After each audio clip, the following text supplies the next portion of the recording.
Hello, Capricorn. My name is Missy, and I'm here to read some astro charms for the month of July. And we are starting off pretty strong with the song Savior by Rise Against, playing in the background. Give me a second. I had to have a drink of coffee real quick before I start shuffling. So what we're going to do this month, we're going to get a couple cards, some numerology, and some tarot cards to give us a good general energy for the month. And then we'll pull some charms to see the details, and we're going to read the charms the way that we would a transit chart. So we have Capricorn set on the first house. This reading is meant for Capricorn, Sun, Moon, and Rising, or any of the inner planets. However, it will resonate the most for those who have Capricorn, Sun, Moon, and Rising, or Capricorn placements heavy in their chart, such as a stellium or something. Okay, so let's go ahead and get into it. I'll do a couple of shuffles.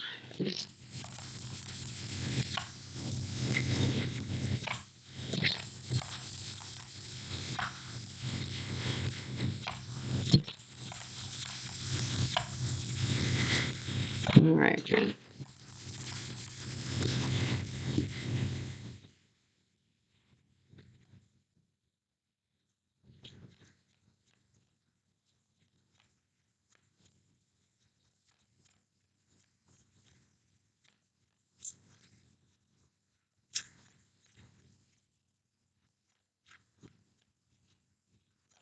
Oh, that might be too many.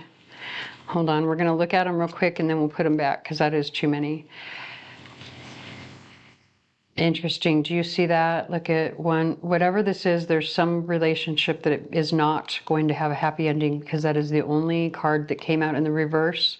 So again, I'm not going to keep these, but as you see, like it says love, partnership, happy ending is in the reverse. It talks about rebirth, patience, karmic completion. It's saying basically for me, it's saying you're patiently waiting for a rebirth that is not going to happen in a partnership.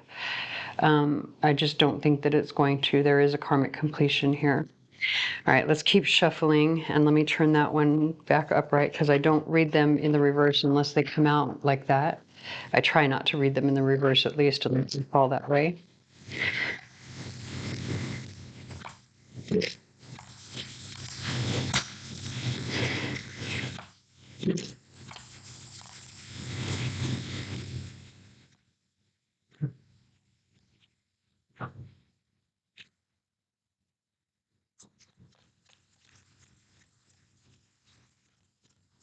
Oh, funny how the song "I Don't Hate You," or on the song, that's what he's saying is I don't.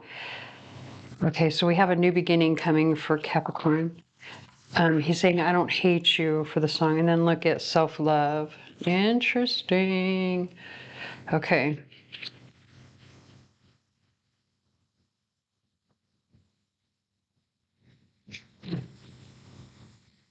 And then abundance is left after we take those two cards off the deck. I'd also like to point out if you add 1 plus 6 plus 1, it adds up to 8. So this is where your abundance lies, is through your, loving yourself first before you love someone else.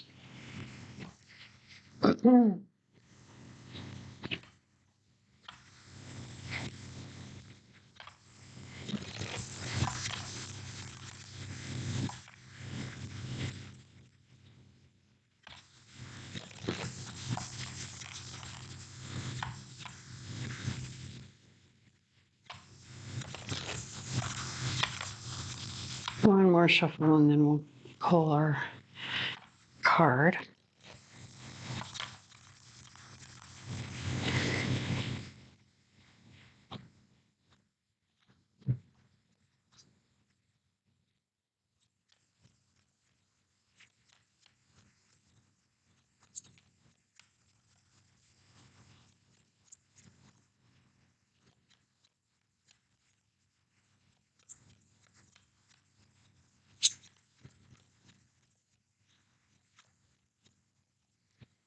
Interesting. Come on.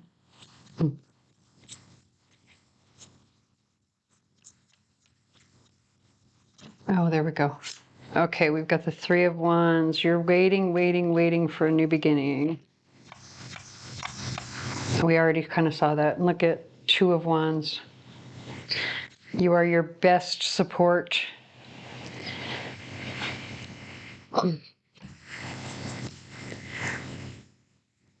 Okay, let's pull some charms. We have the song Bang by AJR playing in the background.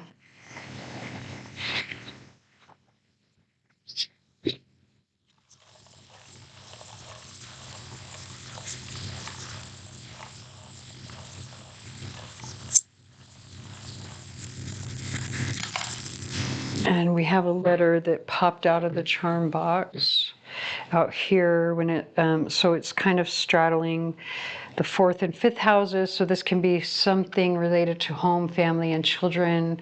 The letter F, so person, place, or thing. Within a couple of months, you could be dealing with either a person, place, or thing related to home, family, and children.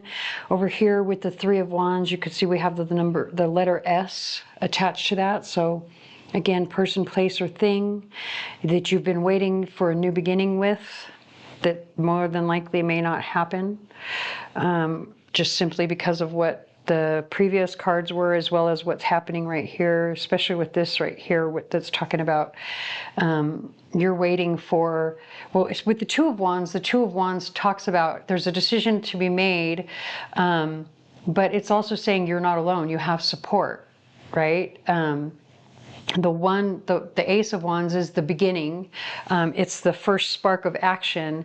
The 2 is where, you know, there's support that comes in, and now you have a decision to make, or like there's something that needs to be balanced in some way. That's what 2s are always about, either support, balance, or a decision. And so this is saying, well, the support that comes in here comes from yourself. Right? You're waiting for this new beginning with whatever person, place, or thing this S relates to, but it comes from you.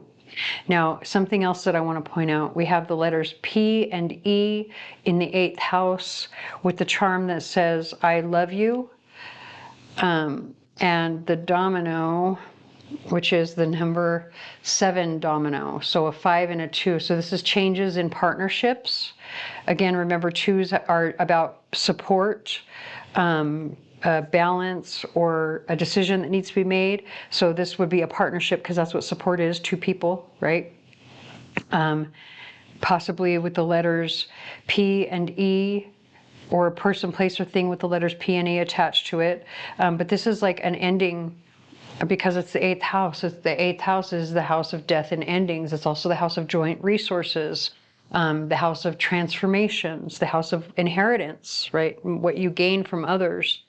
But there's changes attached to it. There's love attached to it as well. Another thing that I would really like to point out, I'm actually just going to keep going with the reading. So if we come over here to the 6th house, you have the sign of Taurus with the candy cane. So candy canes at Christmas, they're a treat, right? They're a treat that comes in. You have Something in the Water by Carrie Underwood playing in the background. So there's some sort of treat, surprise, gift, something that a Taurus can bring to you, or surrounding a Taurus. Also with the cherries and the M, so this is more transformation, rebirth energy. And this is falling in your house. So this is talking about you specifically. Could be something connected to a person, place, or thing with the letter M. So some changes that will affect you personally that are attached to a person, place, or thing with the letter M.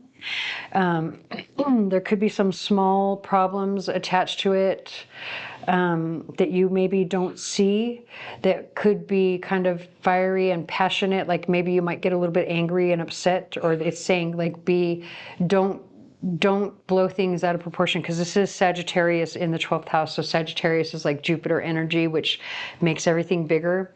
And this is the mouse represents small problems. So don't blow any small problems that come in with this transformation that affects you. Don't blow them out of proportion. And then the last one that we have to read, this is the blank rune.